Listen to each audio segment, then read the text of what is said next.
It was a cold Saturday morning in March 1960 when a woman in a plain brown coat and headscarf walked through the gates of the Los Angeles Orphans Home. Nobody recognized her. The staff thought she was just another visitor, maybe someone looking to adopt. They had no idea that the most famous woman in the world had just walked into the building where she had spent the most painful years of her childhood. Marilyn Monroe had come home, but she hadn't come to remember. She had come to save someone. And what happened in the next 2 hours would reveal the deepest truth about who Marilyn Monroe really was beneath all the fame and beauty and photographs. This is the untold story of the day Marilyn Monroe tried to rescue a little girl from the same nightmare she had lived. The Los Angeles Orphans Home sat on a quiet street, a large brick building that looked respectable from the outside. Nice lawn, clean windows, the kind of place that looked fine in photographs. But Marilyn knew the truth about this place.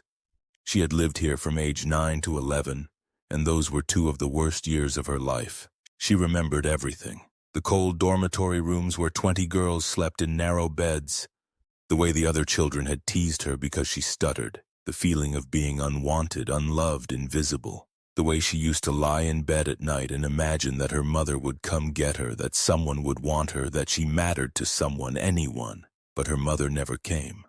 Nobody came, and little Norma Jean Baker learned that she was the kind of child nobody wanted. Now, 30 years later, Marilyn was back. Not as Norma Jean, the scared little girl, but as Marilyn Monroe, the most famous actress in the world. She had money now.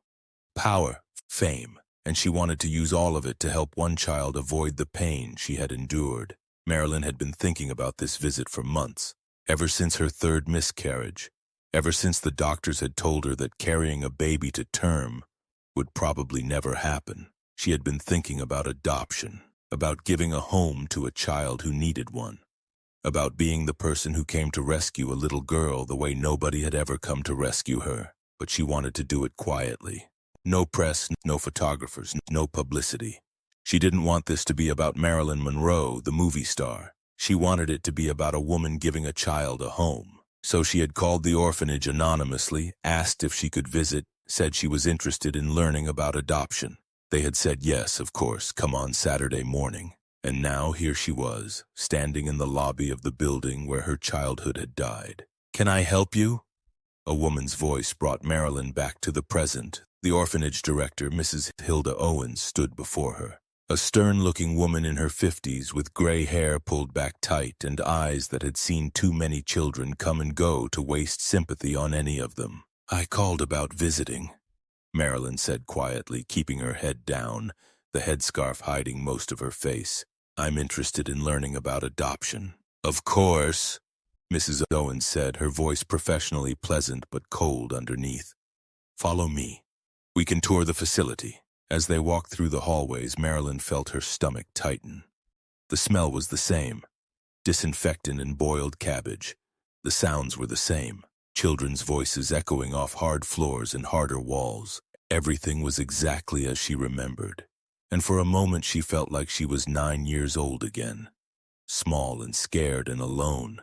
But then they walked past a classroom and Marilyn saw her. A little girl, maybe 9 years old, sitting by herself in the corner while other children played. She had dark blonde hair and a face that reminded Marilyn of the face she used to see in the mirror. But it wasn't the physical resemblance that made Marilyn stop. It was the expression, the same look of careful blankness that Marilyn had learned to wear as a child. The look that said, "I'm not here. I don't matter. Please don't notice me." "Who is that?" Marilyn asked, unable to look away from the girl. Mrs. Owens glanced into the classroom. "Oh, that's Linda. She's been with us for about a year. Difficult child. Doesn't socialize well with the others." Something in the way Mrs. Owens said difficult child made Marilyn's jaw tighten. She recognized that tone. She had heard it directed at herself 30 years ago. Difficult meant unwanted. Difficult meant the child nobody chose. "Can I meet her?" Marilyn asked. Mrs. Owens looked surprised. "Are you sure? As I said, she's not one of our easier children. If you're looking to adopt, I can show you several more suitable." "I'd like to meet Linda," Marilyn said, and there was steel in her voice now. a firmness that made Mrs. Owens stop mid-sentence. "Of course," Mrs. Owens said, her professional smile back in place. "Let me get her." A few minutes later, Marilyn was sitting in a small visiting room and Linda was being ushered in by Mrs. Owens. The girl looked terrified, her eyes darting around like a trapped animal looking for escape. "Linda, this woman would like to talk to you," Mrs. Owens said. "Be polite." Then she left them alone. For a long moment, neither of them spoke. Linda stood by the door, ready to bolt. Marilyn sat at the small table, trying to figure out how to begin. Finally, Marilyn took off her headscarf. Linda's eyes went wide. "You're Marilyn Monroe," she whispered. "I am," Marilyn said gently. "But right now, I'm just someone who wants to talk to you. Will you sit with me?" Slowly, cautiously, Linda came to the table and sat down. She kept her eyes on her lap, her hands twisted together. "Linda," Marilyn said softly, "can I tell you a secret?" The girl looked up, curious despite her fear. "I used to live here," Marilyn said. "In this building, when I was about your age." Linda's eyes widened. "Really? Really? I slept in that dormitory upstairs. I ate in that cafeteria. I sat in that classroom where I just saw you." Marilyn paused. "And I felt exactly the way I think you feel right now." "How do you think I feel?" Linda asked, her voice barely audible. Marilyn chose her words carefully. "Invisible. Like you don't matter, like nobody sees you or cares about you, like you're going to be here forever and nobody will ever come to take you home." Linda's eyes filled with tears. "How did you know?" "Because that's exactly how I felt when I was here," Marilyn said. "Every single day. I thought I would be here forever.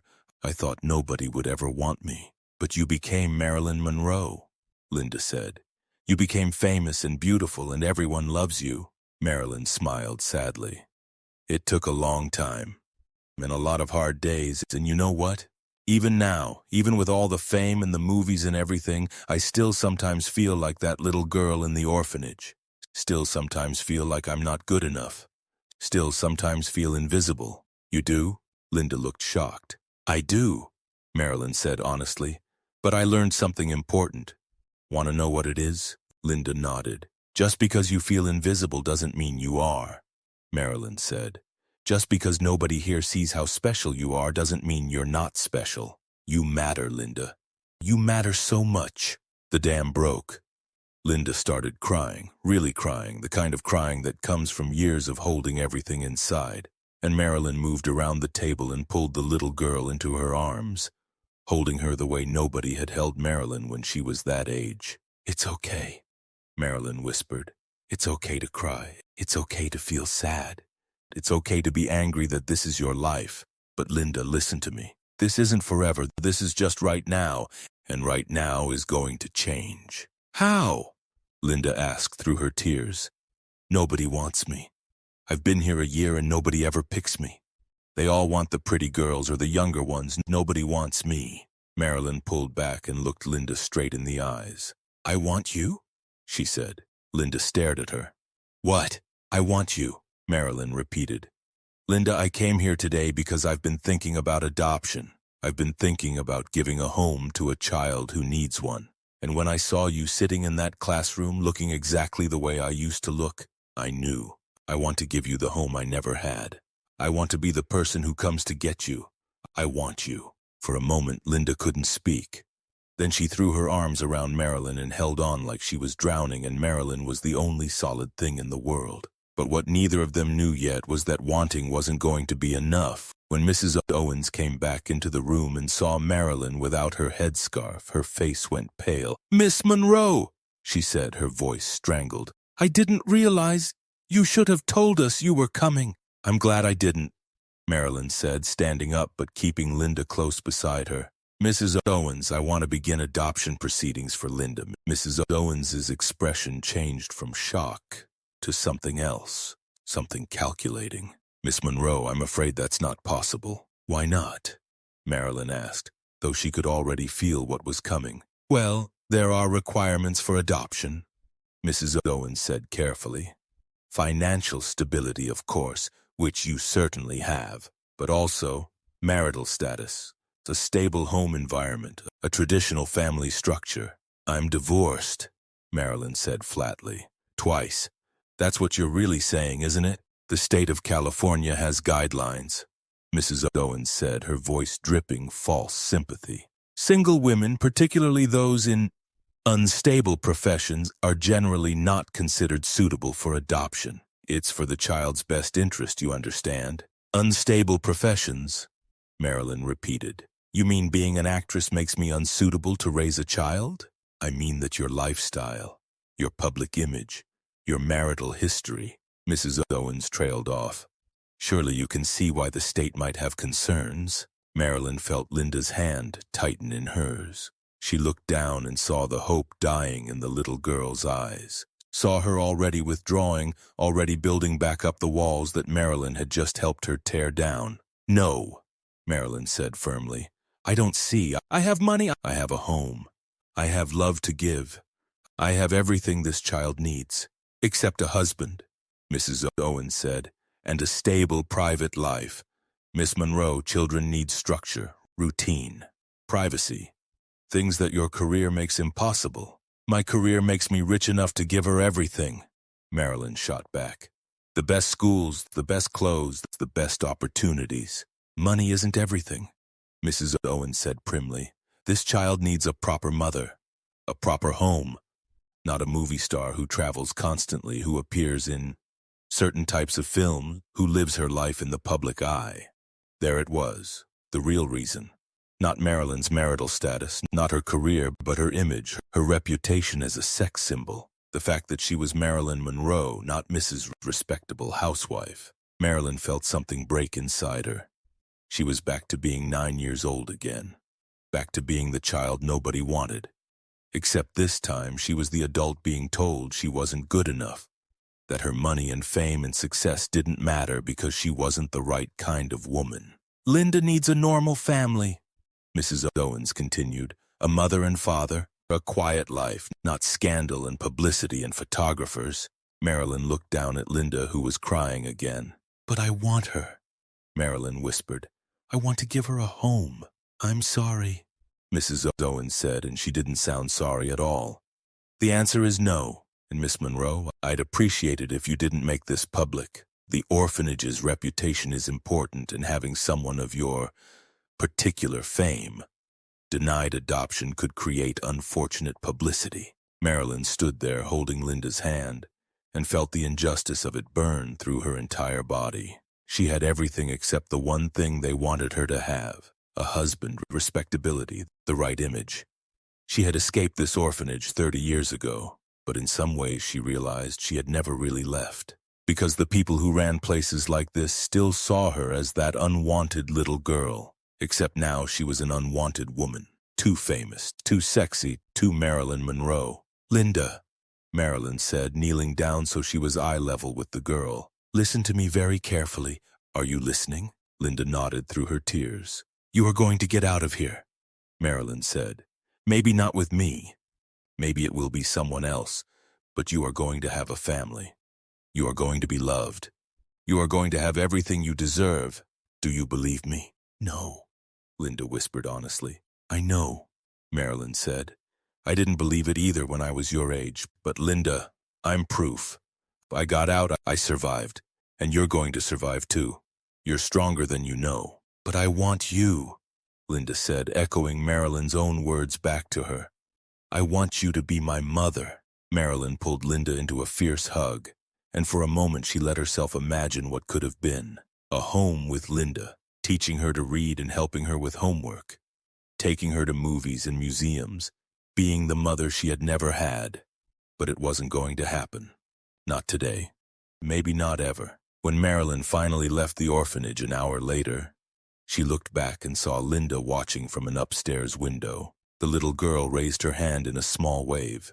Marilyn waved back, tears streaming down her face. She got into her car and drove for an hour, not going anywhere in particular, just driving while she cried for Linda, for her younger self, for all the children in that building who felt invisible and unwanted. But Marilyn Monroe was not someone who gave up easily. The next day, she called her lawyer. I want to set up a trust fund, she said, for a girl named Linda at the Los Angeles Orphans Home, enough to pay for her education through college. Books, tuition, housing, everything. But I want it done anonymously. She can't know it's from me. Marilyn, her lawyer said carefully, if they won't let you adopt her, why? Because I can't give her a home, Marilyn interrupted. But I can give her a future. I can make sure that when she gets out of that place, she has opportunities, that she doesn't have to struggle the way I did.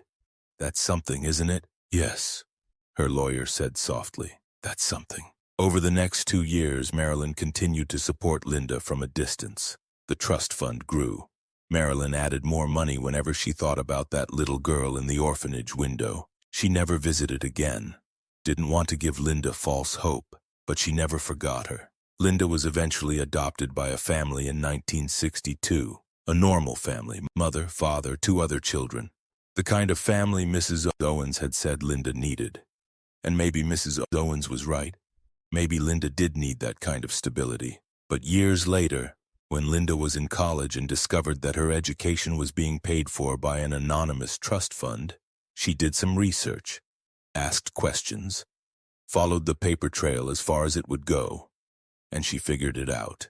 Linda wrote a letter to Marilyn Monroe in July 1962, thanking her for the trust fund, thanking her for believing in her, thanking her for that one day in March 1960 when Marilyn had made her feel seen. The letter arrived at Marilyn's house on August 6, 1962, the day after Marilyn died. Linda kept that letter for the rest of her life. She became a teacher, married, had 3 children of her own. And she told all of them about the day Marilyn Monroe had wanted to adopt her, about the woman who had looked at a difficult, unwanted little girl and seen someone worth saving. In 2001, Linda gave an interview where she talked about that day. She was 50 years old then, a grandmother, successful and happy. Marilyn Monroe gave me something that day, Linda said. She gave me hope. She showed me that being unwanted didn't mean I was unworthy. She proved that it was possible to escape that place and build a life. And even though she couldn't adopt me, she made sure I had opportunities. Do you wish she had been able to adopt you? The interviewer asked. Linda was quiet for a long moment. Yes, she finally said. And no. I love the family I ended up with. They gave me stability and love and everything a child needs. But there's a part of me that will always wonder what life would have been like if Marilyn Monroe had been my mother, if I had been the one to give her the child she wanted so desperately. The story of Marilyn and Linda matters because it shows us the cruelty of a system that valued image over substance. Marilyn had money, love, and the desire to give a child everything, but she didn't have a husband, didn't have the right reputation, wasn't the right kind of woman. And it shows us that Marilyn's pain about not being a mother wasn't just about biology. It was about wanting to be the person who came to rescue someone, wanting to break the cycle of abandonment, wanting to give another little girl the childhood she had never had. She couldn't do it. The system wouldn't let her. But she did what she could. She gave Linda hope. She gave her financial security. She gave her the knowledge that someone out there thought she was worth saving. Sometimes that's all we can do. We can't fix everything, can't save everyone, can't overcome every unfair system or prejudice. But we can do something. We can give what we have to give, even if it's not everything we wish we could give. Marilyn Monroe went to that orphanage wanting to adopt a child. She left unable to do so, but she didn't leave Linda with nothing. She left her with hope, with financial support, and with the memory of being wanted by someone who understood exactly what she was going through. That 9-year-old girl in the orphanage window became a successful woman with a loving family. And she never forgot the day Marilyn Monroe looked at her and said, "I want you." Those 3 words changed Linda's life, not because they resulted in adoption, but because they proved to a little girl that she mattered, that she was seen, that she was worth wanting. If this story breaks your heart the way it breaks ours, subscribe for more untold stories about the woman behind the icon. Hit that like button if you believe every child deserves to be wanted. And tell us in the comments, why do you think the system denied Marilyn's adoption request? Was it fair? What would you have done? Sometimes the saddest stories are the ones that show us the person someone could have been if the world had been kinder. Marilyn Monroe could have been a mother. Linda could have been her daughter. And maybe, just maybe, both of their lives would have turned out differently. We'll never know, but we do know this. On a cold March morning in 1960, Marilyn Monroe walked into an orphanage and saw herself in a little girl's eyes. And for one shining moment, two people who felt invisible and unwanted found each other. That moment mattered, even if it couldn't last, even if the system wouldn't allow it. It mattered because Marilyn showed Linda what was possible, and Linda showed Marilyn that she could have been a wonderful mother. The world told them both they weren't good enough, but for those 2 hours on that Saturday morning, they told each other something different. They told each other, "I see you, and you matter."